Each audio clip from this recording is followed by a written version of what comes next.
Você acredita que alguém com deficiência auditiva pode ser considerado incapaz? Na antiguidade, os surdos eram considerados incapazes, pois naquela época era muito forte a concepção de que apenas era possível se comunicar por meio da linguagem falada. Grandes filósofos como Aristóteles, por exemplo, acreditavam que todos os processos envolvidos na aprendizagem só ocorressem por meio da audição, e que por isso os surdos tinham menos chances de aprenderem se comparados aos cegos. A história da educação de surdos é marcada por várias tentativas e métodos de comunicação, onde alguns nomes que se tornaram importantes nessa linha do tempo se dedicaram a ensinarem os surdos e, principalmente, a se comunicarem com eles por meio dos sinais. O Abad Lepé, francês que criou a primeira escola para surdos na cidade de Paris, no ano de 1760, sendo referência na formação de professores surdos e servindo como incentivo à formação de muitas outras escolas em diversos países. Em 1857, Ernest Rutz, professor surdo, também francês, veio ao Brasil para fundar a primeira escola para surdos, a convite de Dom Pedro II, onde hoje é conhecido como Instituto Nacional de Educação de Surdos. Entretanto, o fato mais marcante na história da educação de surdos foi o Congresso de Milão, ocorrido no ano de 1880, onde decidiu-se, por maioria de votos, que a língua de sinais seria abolida da educação de surdos, prevalecendo o uso da língua oral. Por um período de quase 100 anos, os surdos foram proibidos de usarem a sua língua e tiveram que abandonar sua cultura.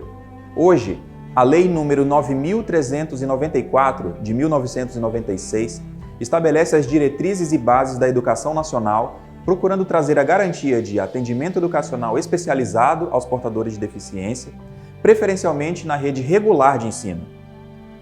Deficiente auditivo é aquele que não participa de associações e não sabe Libras, a língua de sinais. O surdo é alfabetizado e tem a Libras como sua língua materna. A professora Geralda de Oliveira vai falar um pouco sobre o processo decisório para o estabelecimento de políticas educacionais voltadas aos surdos, e que esse processo educacional envolve 3 vertentes distintas: oralismo, comunicação total e bilinguismo. Sobre a questão das filosofias educacionais, nós temos que os surdos passaram já por algumas tentativas, maneiras de tentar educá-los, visto que a deficiência traz alguns comprometimentos educacionais.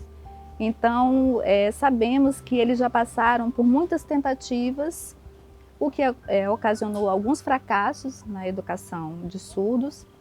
E dentro dessas tentativas, nós temos 3 filosofias educacionais que fazem parte dessa situação.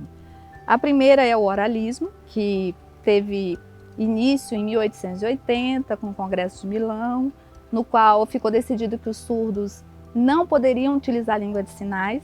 Isso perdurou de 1880 em alguns países até mais ou menos 1980, são praticamente 100 anos de oralismo. Depois, não é estanque, né? Tem o oralismo e depois começou-se a perceber que o oralismo, a tentativa de obrigar o surdo a falar, ela não se encaixava nos tempos atuais. Era necessário ir mudando a maneira de tentar ensinar as pessoas surdas. E aí é quando começa, mais ou menos 1980, a comunicação total, que é uma filosofia educacional. Utilizava-se o que tinha ali, maneiras combinadas, a língua de sinais, mímica, gestos, o que possibilitasse o surdo entender naquele momento. Houve pouco tempo dedicado, que as pessoas dedicaram a essa filosofia, apesar de que ela ainda hoje é utilizada em algum lugar.